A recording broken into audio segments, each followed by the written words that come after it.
mes chers amis Sagittaires, bienvenue sur la chaîne Le Tarot de la Transition. Je vous souhaite en pleine forme et surtout en bonne santé.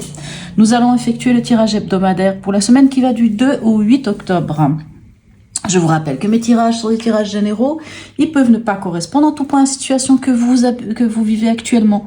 Donc s'il vous plaît mes amis Sagittaires, ne prenez que ce qui résonne et ce qui fait sens pour vous.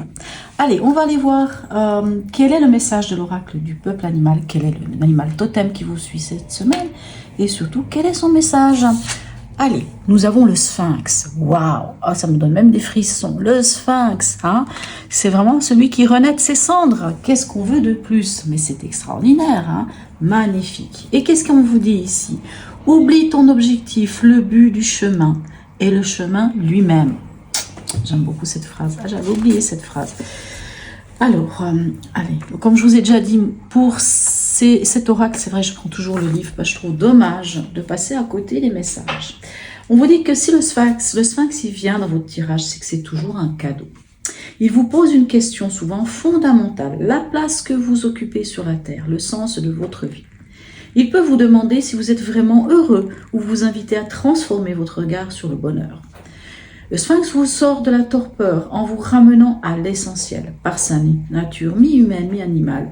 Le Sphinx vous donne déjà un élément de la réponse, car si certains ne sont que dans leur animalité et ne se posent aucune question existentielle, d'autres ne vivent que dans le mental et se coupent de leur corps, de leur cœur et de leur instinct. Il vient déjà vous interroger sur l'équilibre de votre intelligence, corps, cœur et esprit. Il vous invite à développer le bon sens de l'analyse. La connexion entre votre intelligence passe par l'ouverture de votre cœur. Il vous rappelle que c'est dans l'équilibre de ces trois intelligences que vous vivrez pleinement votre humanité et votre terre. Et votre humanité sur la terre. Alors, par sa nature mi-humaine, mi-animale, mais vous êtes de nature mi-humaine, mi-animale, hein, puisque vous êtes un centaure, moitié cheval, moitié homme. Donc, ça tombe bien pour vous. Vous voyez, magnifique, un très beau message. Allez, on va aller voir votre état d'esprit, mes chers amis. Nous avons le 4 de bâton et le 3 de coupe. Ben écoutez, c'est magnifique. Le 4 de bâton, c'est que vous êtes dans l'idée, en tout cas, de poser des bases solides de quelque chose, de démarrer. Enfin, c'est pas que vous avez déjà démarré un projet, mais c'est l'idée de poser, hein, poser la chape, de poser vraiment. Allez, de se poser. Le 4 de bâton, ça peut être aussi l'histoire de l'engagement. Puisqu'on est sur un 4, quoi qu'il en soit, c'est la stabilité. Et le 3 de coupe, c'est la légèreté. C'est de prendre, de vous entourer des bonnes personnes, de passer des moments agréables avec vos amis, avec plutôt des amis qu'avec votre famille. Hein. C'est vraiment cette idée-là. Plutôt pas mal. Hein. En tout cas, l'idée de prendre les choses avec légèreté. De toute façon, vous êtes des bons, comme on dit, quand on veut qu'une fête soit réussie, il faut inviter un Sagittaire. Allez, votre défi de la semaine. Waouh, magnifique. La roue de fortune et alors ici, oui, le 5 de bâton est moins drôle, mais c'est pas grave. Et le 5 de bâton. Mais c'est pas grave. Pourquoi? Vous savez, ce 5 de bâton, c'est l'idée de... Ah, c'est quand il y a une forme de conflit, hein, qui a raison, qui a tort, nanana. Mais moi, je pense vraiment ici, avec cette roue de fortune, c'est votre défi, c'est de sortir à quelque part de ce 5 de bâton, c'est de sortir de cette énergie qui est stérile finalement. Ça ne sert à rien de savoir qui a raison, qui a tort. Ça sert à rien de se prendre la tête pour des choses. Hein, le 5 de bâton, après c'est le 6 de bâton. Le 6 de bâton, c'est on se lance dans la mêlée et on se lance vers la victoire. Hein, vous voyez.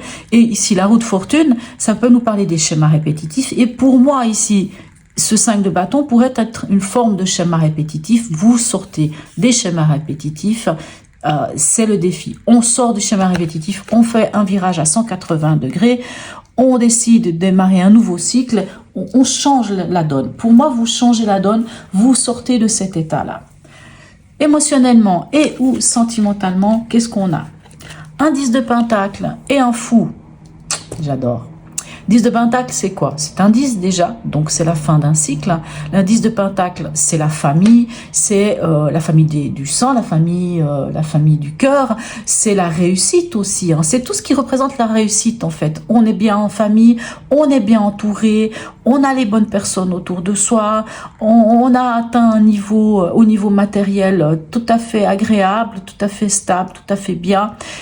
Et le fou vous dit que vous vous lancez. Vous voyez ici, c'est votre défi à quelque part. Hein. C'est de démarrer un nouveau projet, c'est de démarrer un nouveau cycle de vie, c'est de faire un virage, c'est de finir avec des schémas répétitifs. C'est vraiment d'entamer, hein. C'est faire vraiment ce virage à 180 degrés. C'est hop, touc, allez, on y va.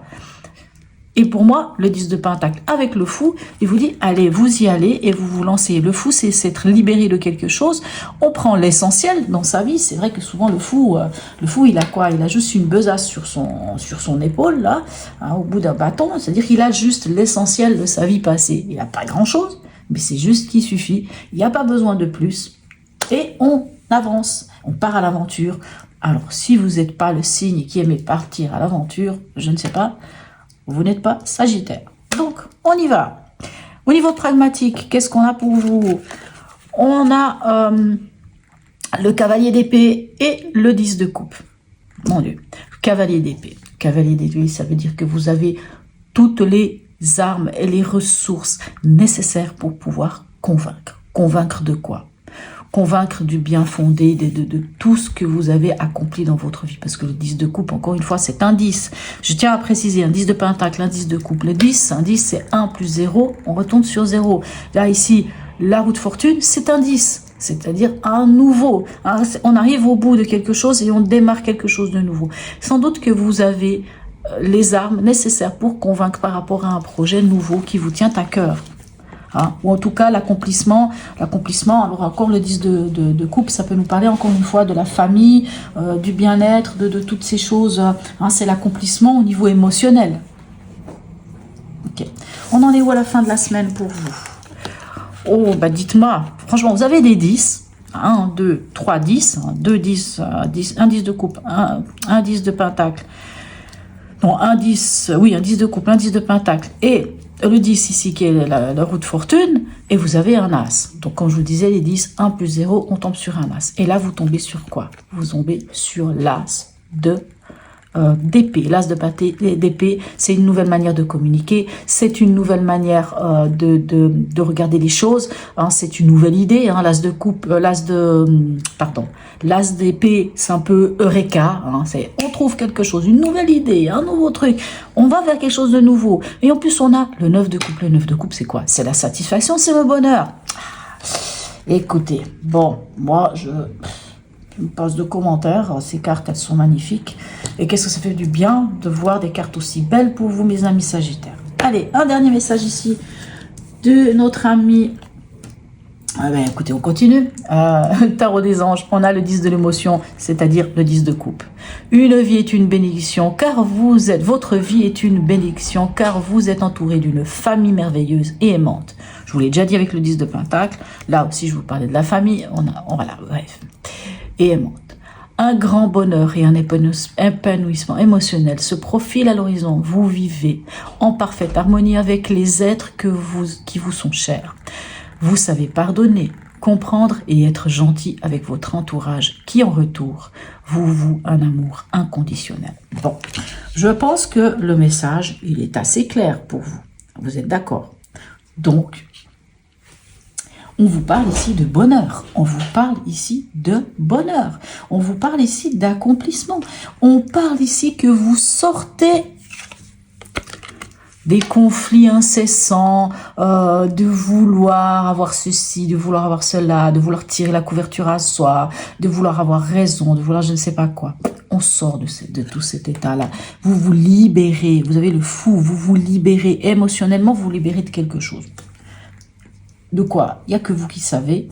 Voilà. En tout cas, n'hésitez pas à me laisser un message, même un petit emoji, c'est toujours très sympa. Et c'est aussi ainsi que la chaîne, elle vit, hein, bien entendu, par toutes nos petites interactions. Likez, partagez, abonnez-vous si ce n'est déjà fait, mes amis Sagittaires. Sur ce, je vous souhaite une très belle semaine et je vous dis à tout bientôt.